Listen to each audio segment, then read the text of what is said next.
প্রিয় দর্শক, আসসালামু আলাইকুম। আশা করি আপনারা সবাই অনেক বেশি ভালো আছেন।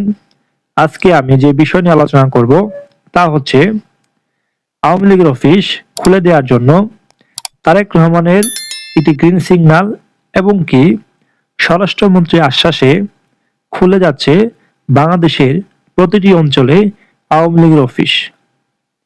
এবং কি আপনারা জানেন আজকেও যে নারায়ণগঞ্জের যে হেভিওয়েট প্রার্থী রয়েছেন সেলিনা হায়াৎ আইভী, তিনিও কিন্তু জামিনে মুক্তি পেয়েছে।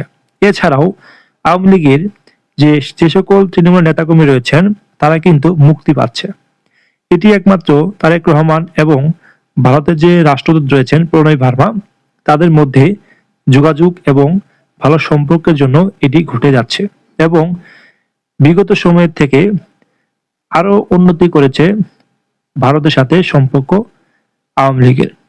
এবং ভারতের সবসময় চেষ্টা করে যাচ্ছে কিভাবে আওয়ামী লীগের ওপর যে নিষিদ্ধ রয়েছে কার্যক্রম সেটি প্রত্যাহার করা হয় এবং গণতান্ত্রিক পরিবেশ বজায় রাখার জন্য বাংলাদেশে বিরোধী দলের ভূমিকা পালন করার জন্য আওয়ামী লীগ যেন সর্বদাই মাঠে থাকে।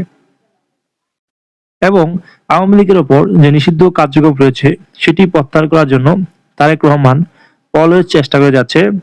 শুধুমাত্র জামাত এবং এনসিপির চাপের জন্য তারেক রহমানের নির্দেশটি দিতে পারছে না এবং হাইকোর্টের মাধ্যমে এই যে নিষিদ্ধ কার্যক্রম রয়েছে সেটি প্রত্যাহার করতে পারছে না। তারেক রহমান এবং স্বরাষ্ট্রমন্ত্রী দুজনে আইন শৃঙ্খলা রক্ষাকারী বাহিনী আরেকটু শক্তিশালী করে দেশের যে ভাবমূর্তি পরিবেশ আরেকটু গুছিয়ে নিয়ে তারা ঘোষণা দিবে হাইকোর্টের মাধ্যমে যে আওয়ামী লীগের ওপর যে কার্যক্রম নিষিদ্ধ রয়েছে সেটি প্রত্যাহার করবে এবং অতি শীঘ্রই এই কার্যক্রমটি শুরু করবে। এবং সেজন্য কিন্তু ভারতে বসে শেখ হাসিনা এবং বাংলাদেশে নিযুক্ত ভারতের রাষ্ট্রদূত প্রণয় ভার্মা তারা কিন্তু গোপনে বিভিন্ন মাধ্যমে তার যোগাযোগ করছেন এবং টেলিফোনে যোগাযোগ করছেন। এবং অনেকে মনে করেন 2026 সালের মাঝামাঝি অথবা কুরবান ঈদের আগেই আওয়ামী লীগের ওপর যে নিষিদ্ধ রয়েছে কার্যক্রম সেটি প্রত্যাহার করবে সরকার, এমনটি অনেকে মনে করেন। বর্তমানে আইন শৃঙ্খলা রক্ষাকারী বাহিনী একটু নড়বড়ে রয়েছেন, এদেরকে আরেকটু শক্তিশালী করে হাইকোর্ট থেকে ঘোষণা করবেন আওয়ামী লীগের ওপর যে নিষিদ্ধ রয়েছে কার্যক্রম সেটি প্রত্যাহার করা হলো।